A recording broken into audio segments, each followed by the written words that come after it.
ဂန္ဓဝင်တချင်းဂီတညလို့အမည်ပေးထားတဲ့တကိုယ်တော့အပြည့်တချင်းများတရှိသူပြည်သက်များအားလုံးကိုဖြောပြတင်ဆက်မဲ့အစီအစဉ်အဲ့ဒီပွဲအတွက်တချင်းတိုက်တဲ့ဒီကနေ့အပြည့်တချင်းတိုက်ပွဲပါပဲလေနော်ဒီကနေ့ကအန်ကယ်တို့တချင်းတွေတိုက်တဲ့ရာဇယ်နေ့ပါဘယ်အတွက်ရာဇယ်လဲဆိုတော့လာမဲ့22ရက်နေ့မှာမြဝတီမီဒီယာစင်တာဘောရူးမှာကျင်းပမယ်အချိန်အပြည့်ပြောရရင်တော့ညနေ4နာရီကနေည8နာရီထိပေါ့အဲ့ဒီမှာကျင်းပမယ်အန်ကဲမြန်မာပြည်သိန်းတန်ရဲ့ဂန္ဓဝင်တချင်းဂီတညလို့အမည်ပေးထားတဲ့တကိုယ်တော့အပြည့်တချင်းများတရှိသူပြည်သက်များအားလုံးကိုဖြောပြတင်ဆက်မဲ့အစီအစဉ်အဲ့ဒီပွဲအတွက်တချင်းတိုက်တဲ့ဒီကနေ့အန်ကဲတချင်းတိုက်ပွဲပါပဲလေနော်အဲ့ဒီပွဲမှာဆိုလို့ရှိရင်အန်ကဲတယောက်တည်းအပြင်အန်ကဲကိုဝန်းရံပြီးတော့မှအန်ကဲကိုအော်နာလုပ်မယ်ပါဝင်တည်ဆိုကြမယ်ဂန္ဓဝင်တေးသန့်ရှင်ကြီးများလည်းပါကြတယ်ကွကဘာကျော်ဖို့အန်ကဲပြောချင်ပါတယ်နိုင်ငံကျော်လို့လည်းပြောချင်ပါတယ်စီယိုခေဦးကတေးသန့်ရှင်လို့လည်းပြောချင်ပါတယ်ဒေသရှင်နှွဲ့ရင်ဝင်းအန်ကဲ့တဲ့ပို့ပြီးတော့မှတချင်းဆိုတဲ့နေရာမှာစီနီယာကြပါတယ်ကွယ်ဒေသရှင်နှွဲ့ရင်ဝင်းပါတယ်အန်ကဲ့ရဲ့တငယ်ချင်းစိုးပိုင်စိုးပိုင်စိုးပိုင်သူငယ်နာမည်ရလေချစ်စရာလေးကွယ်အခုတော့မပြောသေးပါဘူးဒီရှက်သွားမယ်စိုးပိုင်တဲ့စိုးပိုင်နဲ့အန်ကဲ့ကဟောသူ့ရဲ့ channel မှာငယ်လေးက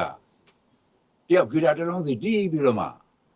အခုလိုအခြေအနေဖြစ်လာပါတယ်အတူချုပ်ပြောရရင်စငယ်ချင်းရောင်းရင်အစ်စ်ဖြစ်ပါတယ်နောက်ပြီးထူးခြားတာလေးတခုပြောရရင်သူနေတဲ့ခြံကြီးဟာဟောသူ့ဖေဂျော်ကီပိုင်းရင်လေးဟာနိုင်ငံတကာမြင်းစည်းသမားတွေမြင်းဂျော်ကီပေါ့နော်နေဝင်းနဲ့မလေးရှားတွေပါလေဒီစစ်တောင်အားရှားတွေမှာမြင်းစည်းတဲ့ဂျော်ကီပိုင်းရင်လေးမြင်းစည်းပြိုင်ပွဲတွေမှာကဘာကျော်ပေါ့နော်ကဘာကျော်စူးစိတ်တွေရတယ်အောင်ပွဲတွေအများကြီးစက်ခံတဲ့ဦးနေဝင်းနဲ့လိုက်ရတာဘာလို့ဒီလိုပြောကြရလဲဆိုတော့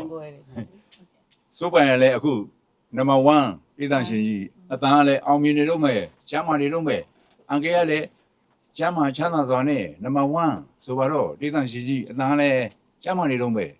အဲ့တော့အဲ့ဒီခြံကြီးဟာ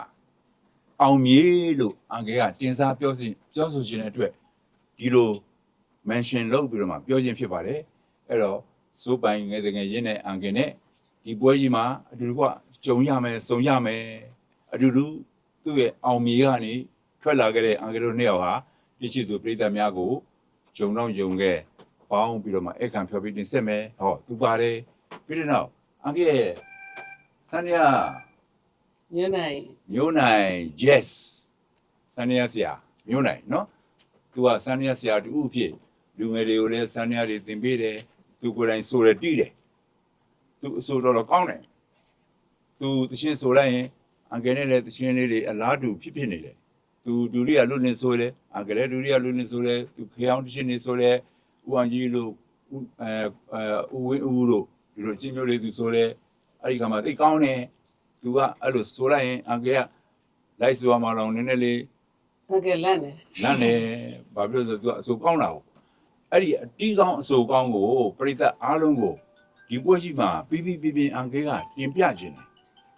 နော်ပရိသတ်အများစုကတိတ်မသိသေးဘူးသူနဲ့အန်ကဲနဲ့တွဲပြီးတော့ဆိုတာလေးတွေဟိုတော်တော်က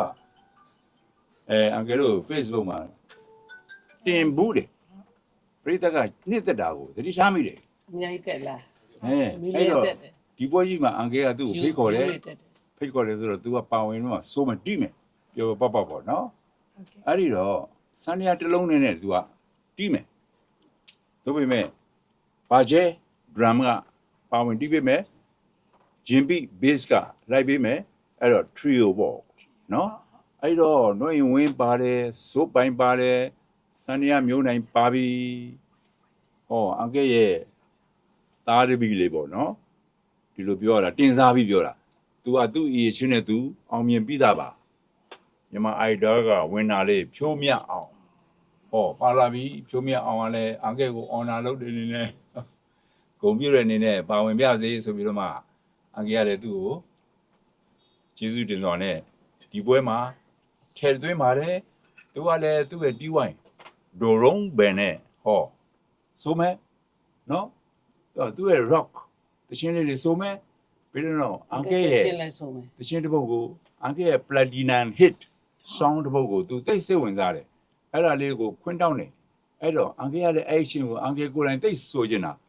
ဒါပေမဲ့သူ့ကိုဦးစားပေးတယ်ဆိုလိုက်ဆိုပြီးတော့သူ့ဘလို့ဆိုပြီးတော့လည်းနည်းနည်းလေးနီးနာလေးတော့ပြောပြထားတယ်သူကအကောင်းဆုံးဖြစ်အောင်ဆိုလိမ့်မယ်အဲ့ဒါလေးကလည်းစိတ်ဝင်စားစရာလေးကွာဟုတ်ပြီနောက်တက်သမီးငယ်လေးနှစ်ယောက် ပါလဲဆိုတော့ မပြောသေးဘူး စနေတောင်အမလို့ပြောတာ ပြောပါပဲစိတ်ဆိုးတယ်ဟုတ် စိတ်ဆိုးတာဗောဒီရှိသူကလည်းရီးလိုက်ရင်ဒါလာပါမျက်လုံးကပိုလာအဲ့ဒီမျက်လုံးကိုသိကြောက်တာသိချစ်တာပဲဗောဒီကလေးကစနေတော့မှပန်းလူမယ်ကိုသူဆိုချင်တယ်လေအေးကွာဆိုပါโอเคနောက်သမီးငယ်လေးနှစ်ယောက်ပါသေးတယ်နော်ဘယ်လိုပါလဲ မေတ္တာထားဆွေ နောက်တစ်ယောက်က မေလာတန်စင် ကဲ too special တခေရဲ့နော်ခေမှာအစိုးရလေးတွေကဒီနေ့ကျရင်ပေါ့ပေါ့မြောက်ထင်ပေါ်ကြော်ကြတယ်ကွမြို့သားဖြစ်ဖြစ်မြို့သမီးဖြစ်ဖြစ်နော်အမျိုးသမီးအစိုးရလေးတွေတော်တော်များများထင်ပေါ်ကြော်ကြကြတယ်အဲ့ဒီထဲကနေပြီးတော့မှအန်ကယ်ကြည့်တဲ့အခါမှာမေလာတန်စင်လေးကိုတွေ့တယ်အတန်လေးကနူးညံ့တယ်အတန်လေးကသားရတယ်ရင်သက်တယ်အိမ်ဒီလေးရတယ်မြန်မာတန်စင်လေးတွေနဲ့သူပို့ပြီးလိုက်တာလေးသတိထားမိတယ်ခေပေါ်လေးတွေဆိုပြတဲ့အခါမှာလည်းကောင်းတယ်သူ့ကိုရွေးချယ်တဲ့အခါမှာသူကလည်းအာဘာဒီယာနဲ့အော်နာလုပ်ပြီးတော့မှအန်ကယ်နဲ့ဇုံတွဲဆိုမယ်နောက်တစ်ခါ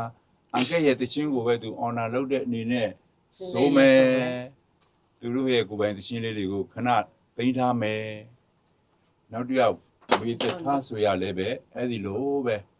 သူကလည်းအကေရောင်သူ့ကိုတင်စားပြီးတော့ပြောဘူးတာလေးရှိတယ်သမီးရဲ့ level နဲ့မှာဂီတကွန်ပျူတာလေးရှိတယ်လို့ပဲလို့ထင်ရတယ်ကွာဘာဖြစ်လို့ဒီလိုပြောလဲဆိုတော့သူတချင်းဆိုလိုက်တဲ့ကမှာသူ့ရဲ့ note လေးတွေတန်စင်လေးတွေသူဆိုပုံဟာဘာမှအပြစ်နာစား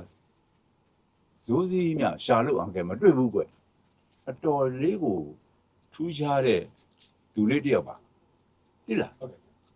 အဲ့တော့တစ်ခေတ်မှာတယောက်ဆိုတဲ့အထက်မှာသူတယောက်ဟာပါတယ်ကွအဲ့တော့သူကလည်းအကေကိုအော်နာလုပ်တဲ့အနေနဲ့ပါဝင်ပြီးဆိုမယ်ဆိုတော့ဝမ်းသာလိုက်တာအန်ကဲနဲ့ဇုံနဲ့ဆိုမယ်အန်ကဲရဲ့တခြင်းအချို့ကိုအော်နာလုပ်တဲ့တွေနဲ့သူဆိုမယ်သူ့ရဲ့ကိုယ်ပိုင်တခြင်းလေးတွေကိုခဏသိမ်းထားမယ်နော်ဥမာရွှေမြိုင်မှာပဲနေတော့မယ်ဒါလေးပါတယ်နော်သူဆိုမဲ့သူရွေးထားတဲ့ချီစားအကောင်းလေးရရွေးရတယ်မြစ်စုံတို့လွမ်းစိတ်မပြေအန်ကယ်ကိုယ်တိုင်ရေးတဲ့ချင်းအဲ့တော့ဒီကလေးတွေဟာအန်ကယ်ရဲ့ချင်းကောင်းလေးတွေကိုယူတယ်ရွေးတယ်ဆိုကျင်တယ်လို့ယူပြီးတော့ဆိုကြမယ်ဆိုတော့အန်ကယ်မှာကျန်တဲ့ချင်းလေးတွေရှာဖွေပြီးတော့မှဆိုဖို့အများကြီးလည်းကြာပါသေးတယ်ဆိုမှာပဲဆိုလို့မဝနိုင်အောင်အများကြီးကြာပါသေးတယ်ကွယ်အဲ့ဒီတော့အကေပြောတဲ့အတိုင်းဆိုရင်ဆိုလိုလေးတွေအကုန်စုံပြီနော်စုံပြီစိုးပိုင်ကြီးလည်းပါသွားတယ်နော်ဟုတ်တယ်စိုးပိုင်နဲ့ငယ်နာမည်ကပါတော့ပြောတော့မသိဘူးဟုတ်ပြီစင်ဝင်ကြမှာပြောမယ်ဟုတ်ကဲ့မကောင်းလား